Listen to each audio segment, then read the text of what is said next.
వచ్చే ఏడాది ఇదే రోజు 1,00,00,000 మొక్కలు నాటాలని సంకల్పం పెట్టుకున్నామని అన్నారు AP deputy CM Pawan Kalyan. Amaravati రాజధాని ప్రాంతం అనంతవరంలో ప్రపంచ పర్యావరణ దినోత్సవం వన మహోత్సవం కార్యక్రమం ప్రారంభమైంది. సభా ప్రాంగణంలో ఏర్పాటైన స్టాళ్లను పరిశీలించారు. CM Chandrababu, deputy CM Pawan Kalyan, కొంతమంది మంత్రులు, అధికారులు కూడా స్టాళ్లను పరిశీలించారు. స్టాల్స్ వివరాలు అడిగి తెలుసుకున్నారు చంద్రబాబు, పవన్ కళ్యాణ్. పర్యావరణ దినోత్సవానికి గుర్తుగా మొక్కలు నాటారు. ఈ సందర్భంగా ఏర్పాటు చేసిన కార్యక్రమంలో పవన్ మాట్లాడుతూ వచ్చే ఏడాది ఇదే రోజు 1,00,00,000 మొక్కలు నాటాలని సంకల్పం పెట్టుకున్నామన్నారు.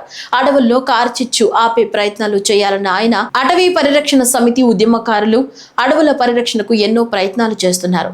గతంలో ఇంటి అడ్రస్ కావాలంటే అదిగో ఆ మర్రి చెట్టు పక్క వీధిలో అనేవారు. ఇప్పుడు అసలు అలాంటి పరిస్థితి లేదని ఆవేదన వ్యక్తం చేశారు. పర్యావరణ పరిరక్షణలో ఆంధ్రప్రదేశ్ తలమానికంగా ఉండాలని ఆకాంక్షించారు.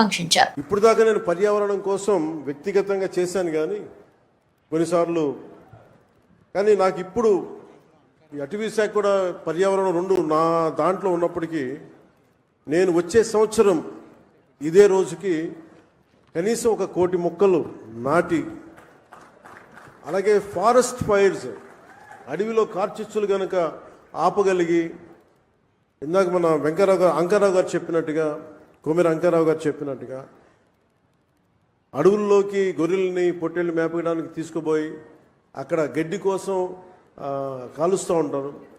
వారికి కొంత అవగాహన సదస్సులు పెంచి వచ్చే సంవత్సరం ఇదే సమయానికి మనస్ఫూర్తిగా మీతోటి అనుభవంతో మాట్లాడతాను.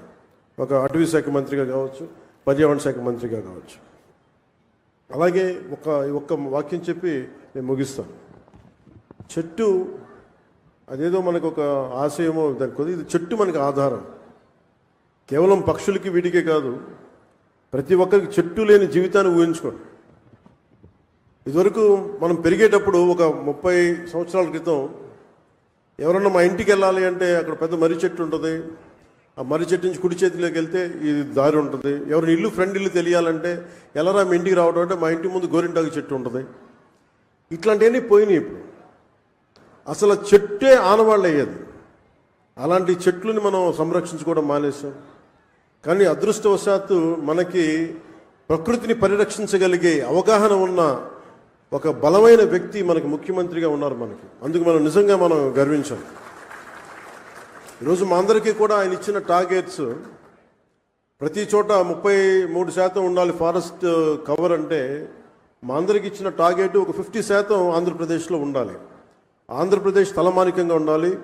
ఈ పర్యావరణానికి సంబంధించి కానీ, అటవీ సంరక్షణకు కానీ, నగర వనాలకు కానీ, చెట్లు విరివిగా పెంచడానికి కానీ, వాటిని స్ఫూర్తిగా తీసుకొని వచ్చేసారి మనస్ఫూర్తిగా కలుస్తాం.